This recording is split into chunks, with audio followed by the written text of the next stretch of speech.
that the so-called Home Minister of this country does not have the courage to come and sit here. He does not have the courage to come and sit here. Sir, please. आज प्रश्न है, I saw the Home माननीय Minister. मंत्री जी बैठे हैं, जिनका विधेयक है वो बैठे हैं। I saw the Home Minister, sir. Carcade. Sir, I saw the carcade. 30 cars. With the Home Minister sitting inside the car.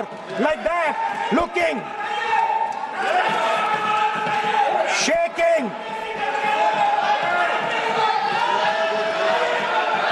What is this, sir? Speaker, sir. Why is the Home Minister not here today? The Home Minister is not here today because he's not here today because he is scared of our students, sir. He put pellets into the blood of our students. He ordered the students of India to be shot. क्या बोल रहे हैं? Sir, ये आप सोचिए, आप कितना गलत बात बोल रहे हैं। आप कल्पना कर सकते हैं, आप बिना सोच समझ करके जो इस्तेमाल कर रहे हैं, और किसने फायरिंग का ऑर्डर दिया, What is going on? कैसे बोल सकते हैं आप? कितना गलत बात करते हैं, ऐसा मत बोलिए। राहुल गांधी जी, आप नेता प्रतिपक्ष हैं, गंभीरता से बात बोलना चाहिए।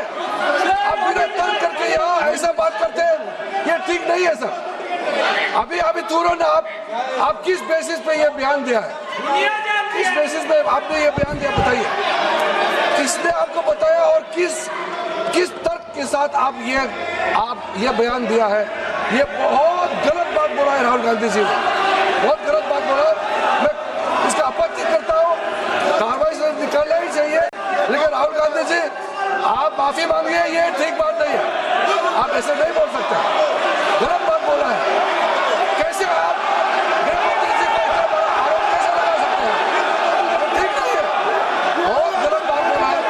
अब गोली चला रहा है, ये कोई छोटा मोटा चीज नहीं है। ये तो देखिए कितना गलत बात बोला अध्यक्ष, ऐसा तो नहीं बोल सकते।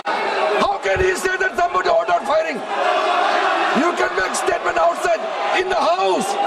You cannot make that statement. It is a serious allegation. It is a breach of his own position and privilege. This is not proper.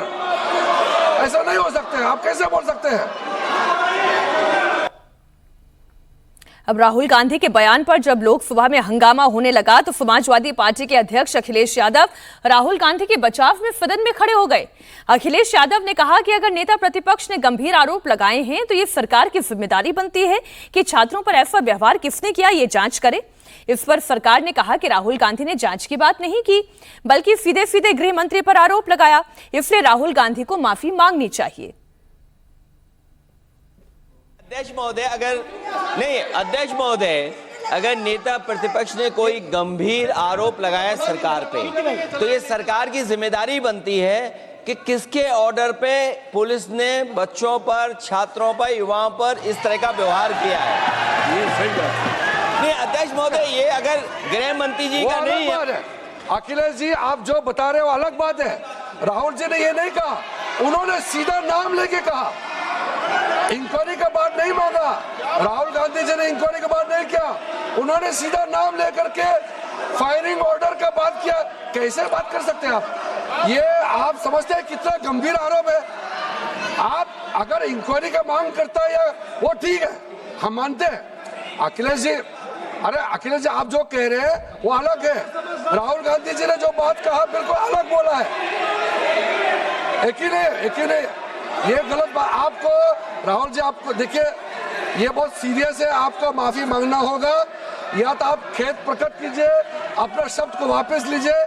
आपने बहुत गंभीर झूठा आरोप लगाया है, ये बहुत गंभीर है, ऐसा मत कीजिए, ऐसा नहीं चल सकता है।